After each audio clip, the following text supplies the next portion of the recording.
આજે જનરલ બોર્ડની બેઠકમાં સૌપ્રથમ પ્રશ્નોત્તરી જે અલગ અલગ કોર્પોરેટરશ્રીઓ પ્રશ્નો પૂછ્યા હોય એવા કુલ 42 પ્રશ્નો હતા, જેના તંત્ર દ્વારા જવાબ આપવામાં આવ્યા છે. આ સિવાય બે મહત્વના નિર્ણયો જે પ્રસ્તાવ રૂપે પસાર થયા, એક તો નામકરણ હતું એ થયું, અને બીજું સ્ટેન્ડિંગ કમિટીએ 5,000 રૂપિયાનો પાણી વેરામાં વ્યાજમાં છૂટ આપી હતી અને 5,000 રૂપિયાની મિલકત વેરામાં વ્યાજમાં છૂટ આપી હતી. જનરલ બોર્ડે એમાં સુધારીને જેમની મુદ્દલ છે એનાથી વધારે વ્યાજ ન વસૂલવું એવો મહત્વનો લોકોને રાહત આપતો ઠરાવ પસાર કર્યો છે. સમજવા માટે કહું છું, ઉદાહરણ તરીકે કોઈનું બાકી વેરાનું બિલ છે એ 1 લાખ રૂપિયા હોય તો 1 લાખ રૂપિયા ઉપર મહત્તમ 1 લાખ સુધીનું જ વ્યાજ વસૂલ કરવું, આટલો બહુ મોટો મહત્વનો જેના જૂના માંગણા બાકી છે અને લોકોની મહદ અંશે ક્યાંક ને ક્યાંક એવી અમારા સુધી વાતો આવી હતી ફરિયાદ સ્વરૂપે અને રજૂઆત સ્વરૂપે કે કોર્પોરેશનને જૂના બિલ જનરેટ નથી કર્યા, અમને ક્યારેય કોઈ વખત માગ્યું નથી અને સીધું અત્યારે વ્યાજ સહિતનું બિલ દેવામાં આવ્યું છે, જે સામાન્ય અને મધ્યમ વર્ગ માટે ખૂબ અઘરું હતું ભરવા માટે, કારણ કે એનો ફિગર બહુ મોટો આવતો હતો. ત્યારે આજે જનરલ બોર્ડે આને લિબરલ કરીને જેટલું તમારું મુદ્દલ બાકી હોય એટલું જ મહત્તમ વ્યાજ વસૂલવું, આવો મહત્વનો એક ઠરાવ કર્યો છે. બીજો ઠરાવ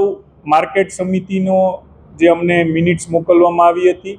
જેને અધ્યક્ષ સ્થાનેથી અર્જન્ટ બિઝનેસ તરીકે સમાવવામાં આવ્યું હતું, એ હોકર્સ ઝોનની પોલિસી, એની એક ડ્રાફ્ટ પોલિસી આખી રાજકોટ કોર્પોરેશન દ્વારા બનાવવામાં આવી છે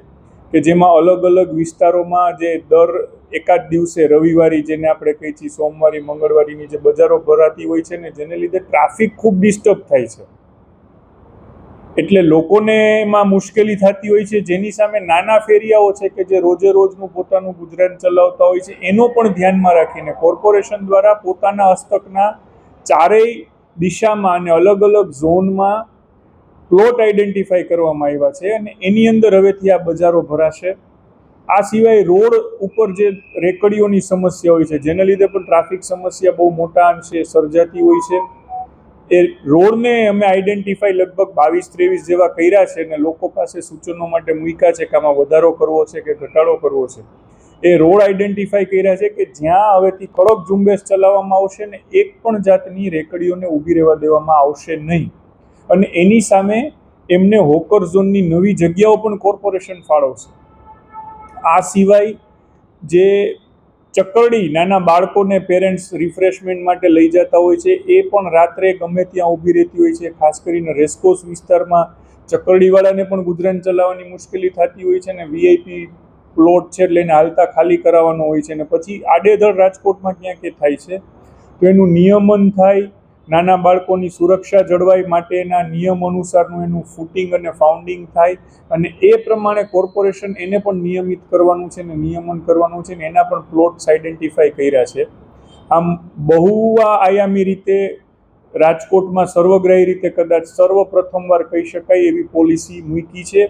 અને તેમ છતાં પણ સર્વપ્રથમવાર છે એટલે લોકોના પણ સૂચનો આમાં આવકાર્ય છે, કારણ કે છેલ્લે એન્ડ યુઝર છે એ આપણી રાજકોટની જનતા છે, તો એ સૌથી સારી રીતે આપણને સજેસ્ટ કરી શકે કે આ કરાય ને આ ન કરાય. એના માટે લોકો માટે પણ આ પોલિસી ખુલ્લી મૂકવામાં આવી છે, કોર્પોરેશનની વેબસાઇટ ઉપર પણ આ મુકાશે,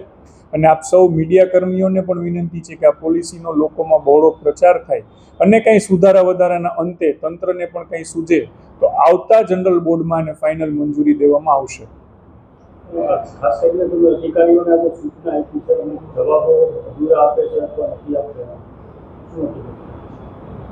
એટલે જનરલ બોર્ડ એ બહુ મહત્વની વસ્તુ છે. જીપીએમસી એક્ટમાં સર્વોચ્ચ પાવર કોઈ પણ મ્યુનિસિપલ કોર્પોરેશનમાં ગુજરાતમાં જનરલ બોર્ડ પાસે છે, ત્યારે જનરલ બોર્ડના માધ્યમથી ચૂંટાયેલા પ્રતિનિધિઓ પ્રશ્ન કરતા હોય છે, ત્યારે પ્રશ્નને એકદમ સચોટતાથી ગંભીરતાથી લઈ અને એમાં જે કોઈ માહિતી આપવામાં આવે છે, જેમ પાર્લામેન્ટમાં આપવામાં આવતી માહિતીની એક